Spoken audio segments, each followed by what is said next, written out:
Bonjour à tous et bienvenue pour cette nouvelle vidéo sur la mythologie grecque. Aujourd'hui, nous allons parler de Thésée et du Minotaure, l'un des mythes fondateurs de la civilisation grecque et particulièrement de la ville d'Athènes.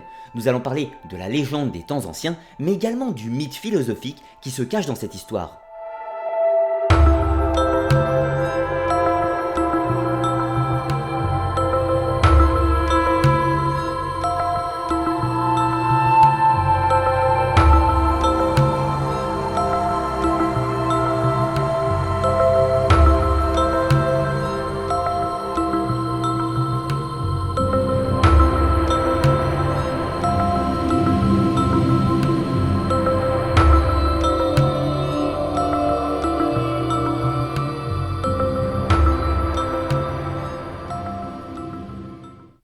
Dans les temps très anciens, Minos était le tout-puissant roi de la Crète, et les habitants de cette île de la mer Égée, ainsi que ceux des îles avoisinantes, le craignaient et n'osaient aller contre sa volonté.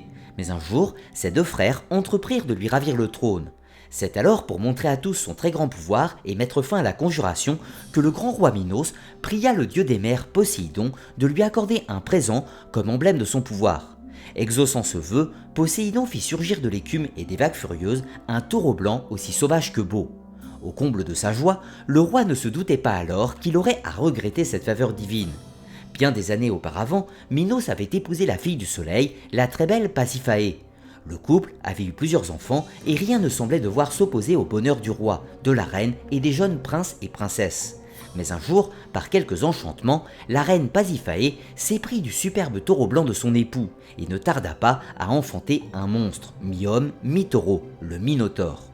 Pasiphaë avait été envoûtée par le dieu des mers car Minos n'avait pas voulu sacrifier le taureau blanc et le dieu, par vengeance, inspira à Pasiphaë une passion amoureuse pour l'animal. Bien sûr, lorsqu'il apprit cette naissance, le roi entra dans une terrible colère et honteux, il décida de cacher l'enfant. Pour cela, il demanda à son architecte, Dédale, de construire un curieux palais dont les salles et les couloirs en nombre infini s'entrelaçaient mystérieusement. Et c'est en ce lieu appelé labyrinthe que le Minotaure fut enfermé, et nulle personne ne pouvait y entrer et en retrouver la sortie sauf son architecte. Le pouvoir de Minos ne cessait de croître, et bientôt, ce fut le tour des Athéniens de se soumettre à l'autorité de ce roi instable et belliqueux. Minos, qui gardait une grande rancune contre ce peuple, pour un malheur survenu en leur ville il y a très longtemps, exigea qu'on lui livrât 7 jeunes filles et 7 garçons tous les 9 ans. Ces jeunes personnes étaient conduites à l'intérieur du labyrinthe pour y servir de sacrifice au Minotaure. Un nouveau jour arriva où il fallut désigner les 14 Athéniens qui partirent en Crète. Et à la surprise de tous, un jeune homme nommé Thésée offrit de partir avec les victimes. Il espérait pouvoir anéantir le monstre qui demandait tant de sacrifices aux Athéniens et faire vaciller le pouvoir du roi Minos. Tous acclamèrent son courage et sa générosité. Tous étaient assurés de son succès. Seul son père, le roi Égée, craignait un malheur. C'est ainsi qu'avant le départ, ce père aimant fit promettre à Thésée de faire hisser des voiles blanches à son retour pour signifier qu'il était sain et sauf, et son bateau quitta le port. En Crète, les enfants de Minos et de Pasiphaë avaient grandi. Ariane, l'une des jeunes princesses, était devenue délicate et jolie, curieuse et volontaire. Naturellement, lorsqu'elle apprit l'arrivée des Athéniens, elle se mêla à la foule pour les apercevoir. Et en voyant passer Thésée, la princesse ne put s'empêcher d'admirer l'allure et le courage du jeune homme. Dès lors, elle mit tout en œuvre pour le sauver.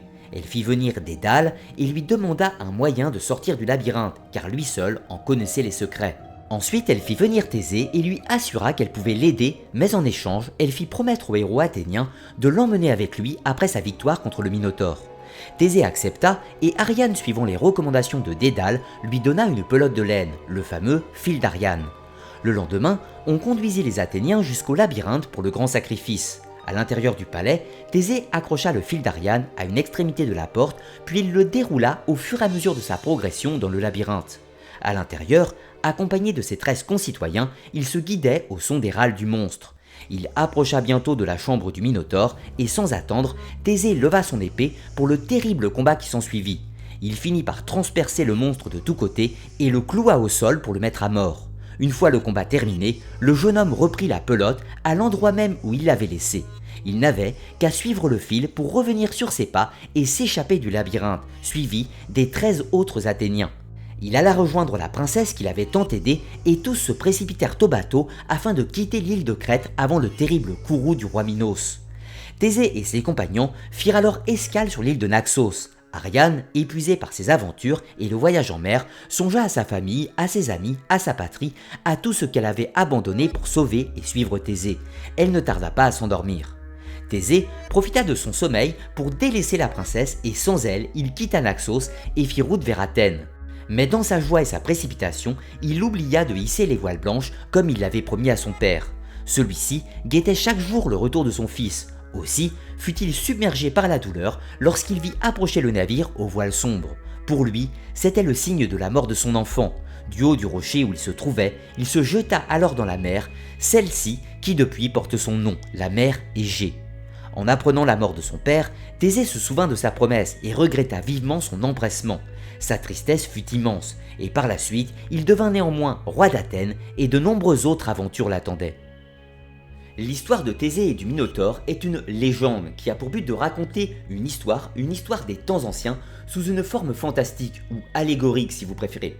C'est ainsi que le roi Minos est le fils de Zeus, le roi des dieux, mais également de la princesse phénicienne Europe, qui est venue sur l'île de Crète et qui donnera son nom à tout le continent européen. C'est ainsi que le roi Minos prend la forme de la figure historique qui a donné son nom à la civilisation minoenne.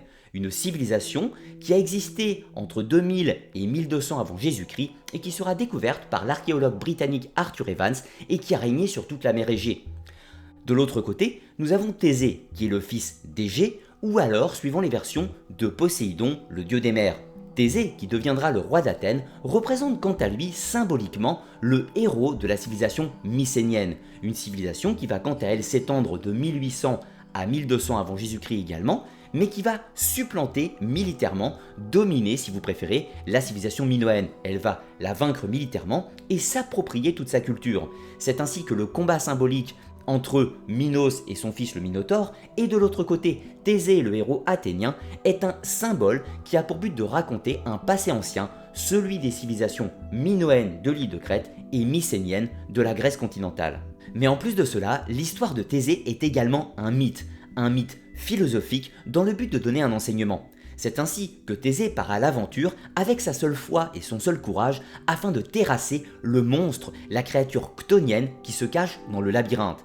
Mais cette créature en réalité n'est nul autre que lui-même. Il doit affronter son propre double, son profond maléfice qui se cache dans les entrailles de la terre, au plus profond de lui-même. Il doit s'y rendre et le vaincre, affronter ses propres peurs, affronter ses propres doutes, affronter son démon intérieur.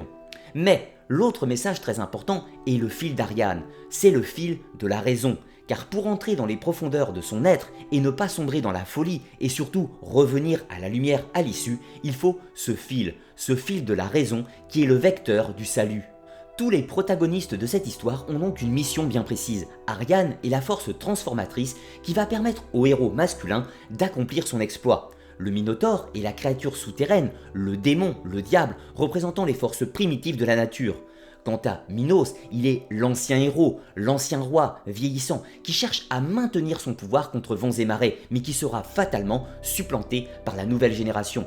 Quant à Thésée, le héros principal de l'histoire est le héros en quête initiatique. Il accomplit le voyage qui va l'accomplir en tant qu'homme, ce qui va faire qu'à l'issue de ce périple, il pourra acquérir à la suzeraineté. Il deviendra le roi d'Athènes et lancera l'élan civilisateur de la grande cité de la Grèce antique.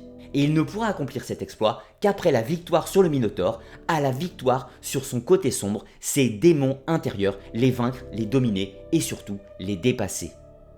J'espère dans tous les cas que cette légende vous aura plu et si c'est le cas, pensez à mettre un pouce bleu vers le haut, partager la vidéo et la commenter bien entendu. Je vous rappelle également, pour ceux qui le souhaitent, que vous pouvez soutenir ma chaîne sur le site Tipeee, un site de financement participatif, ce qui permettra à ma chaîne d'exister dans le temps et de vous proposer un contenu gratuit sur YouTube.